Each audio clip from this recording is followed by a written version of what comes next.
भगवान राम जब रावण को मारकर अयोध्या आए और राम जी का राज तिलक हो गया, माता जानकी की ब्राह्मणों में बड़ी श्रद्धा थी। अपने हाथ से ब्राह्मणों के लिए भोजन बनाती हैं।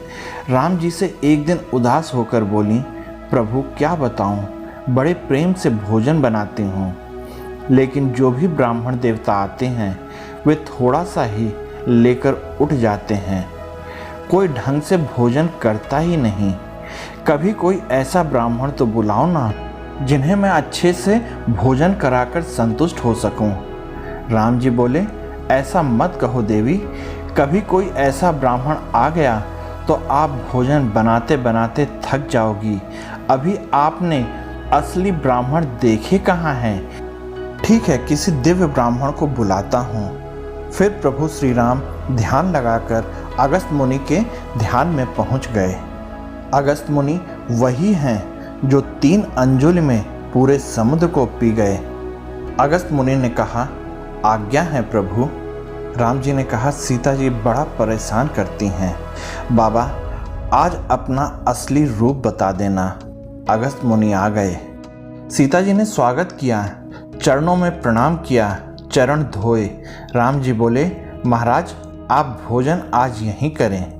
अगस्त जी बोले, इच्छा तो नहीं है, फिर भी आप कहते हैं तो थोड़ा बाल भोग ले लेंगे। बाल भोग नाश्ते को कहते हैं। माता जानकी जी बोली, मेरी इच्छा है कि अपने हाथ से भोजन बनाकर आपको परोसूं। अगस्त मुनि बोले, हाँ हाँ क्यों नहीं देवी। माता जानकी जी ने देखा दुबला पतला सा संत है, कितना खाएगा। रसोई घर के द्वार पर ही महाराज का आसन लगा दिया। सोने की थाली सजाई, उसमें 50 कटोरियां रखीं। कई प्रकार के व्यंजन उसमें सजे हैं। थाली के बीच में पूड़ियां रख दी। अगस्त मुनि बैठे। अगस्त मुनि ने टेढ़ी नज़र से राम जी की ओर देखा। राम जी ने इशारा किया, हाँ हो जाओ शुरू। अगस्त जी ने कहा, जो आज्ञा। जानकी जी ने कहा, महाराज भोजन करना प्रारंभ कीजिए। अगस्त जी थाली की ओर देख रहे हैं और हंस रहे हैं। जानकी जी बोली, आप शुरू करिए ना महात्मन। अगस्त मुनि बोले, हंसी तो मुझे इसलिए आ रही है देवी कि कटोरी को आँख में डालूं कि नाक में डालूं या कान में डालूं। जानकी जी बोली, क्यों महाराज? मुनि बोले, भोजन कराना है तो देवी ढंग से कराओ, नहीं तो रहने दो। जानकी जी तो बड़ी प्रसन्न हुई, कोई भोजन करने वाला तो आया। महाराज आप पाइए, मैं बनाती हूँ। सज्जन 11 बजे भोजन शुरू किया गया और सायं का 6 बज गया। उनको तो डकार भी नहीं आई। जानकी जी ने 25 बार तो आटा गूंद लिया। जब सायंकाल हो गई तो अगस्त जी से बोली, और चाहिए? अगस्त जी बोली, अभी तो ठीक ढंग से शुरुआत ही नहीं हुई है, अभी से पूछने लगी आप? जानकी जी ने कहा, नहीं बाबा ऐसी बात नहीं है, आप प्रेम से भोजन पाइए, मैं अभी आती हूँ। जानकी जी ने गणेश जी की दोनों पत्नियां रिद्धि सिद्धि का आवाहन किया।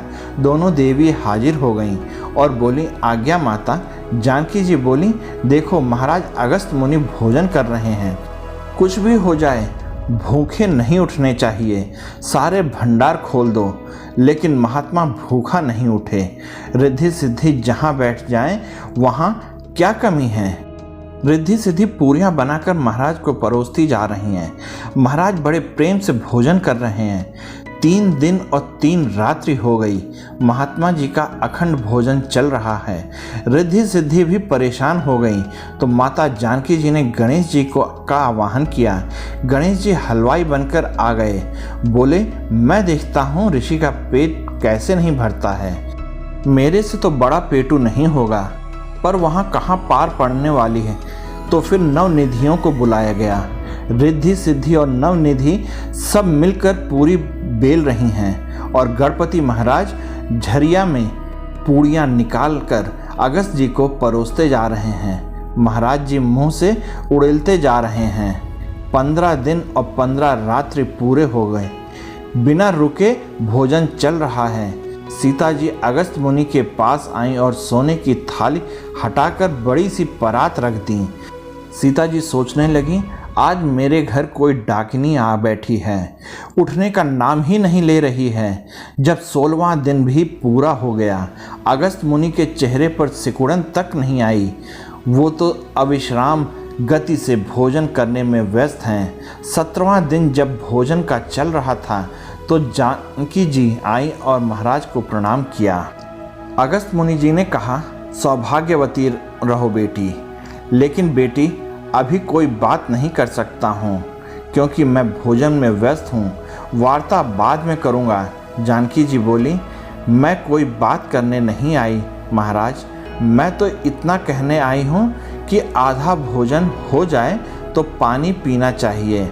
अगस्त मुनि जी बोले, चिंता मत करो देवी, जब आधा भोजन हो जाएगा तो पानी भी पी लेंगे। जानकी जी बोली, हे भगवान, ये कैसा महात्मा है, अभी आधा भोजन भी नहीं हुआ है। महाराज का भोग चल रहा है। 17वें दिन सायंकाल के भगवान राघवेंद्र आए। राम जी ने आकर देखा कि जानकी जी चिंतित हैं। गणपति महाराज भी चिंता में हैं। रिद्धि सिद्धि और नवनिधि सब हार चुकी। राम जी ने जानकी से कहा, क्यों देवी, महाराज का भोजन अभी चल रहा है ना? जानकी जी बोली, सुनिए, ऐसा ब्राह्मण मेरे घर पर फिर मत बुलाना। प्रभु बोले, क्यों, ये भी कोई बात है? श्रद्धा की टांग तोड़कर रख दी। 18 दिन पूरे हो गए, बोलते हैं अभी आधा भी नहीं हुआ है। प्रभु श्री राम माता सीता जी से कहते हैं, आप रोज बोलती थी ना, तो अब कराओ ब्राह्मण देवता को भोजन। सीता जी ने कहा, अब आगे तो भूल कर भी नहीं कहूँगी, पर ऐसी कृपा करो कि यह ब्राह्मण मेरे द्वार से भूखा न जाए। भगवान श्री राम रसोई घर के द्वार पर गए।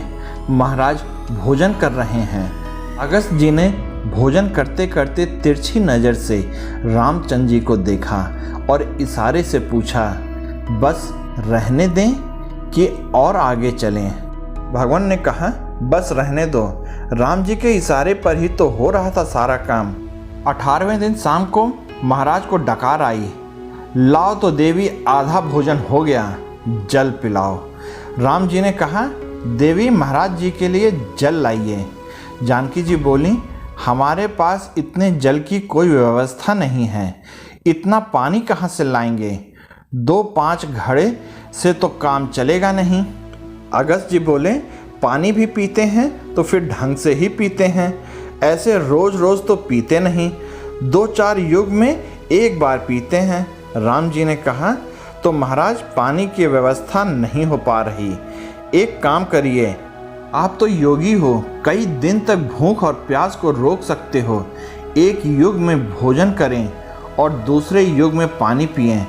आगे जो द्वापर युग आ रहा है, द्वापर युग में मैं गिरिराज को उठाऊंगा। क्रोध में आकर इंद्र जितनी भी जल की वृष्टि करें, आप सारा जल पी जाना। आप लोगों को ये कहानी कैसी लगी, कृपया कमेंट करके मुझे अवगत कराइएगा। साथ ही आप इस कहानी में मेरे साथ बने रहे, इसके लिए आप सबका बहुत बहुत हृदय से धन्यवाद और जय हिंद दोस्तों।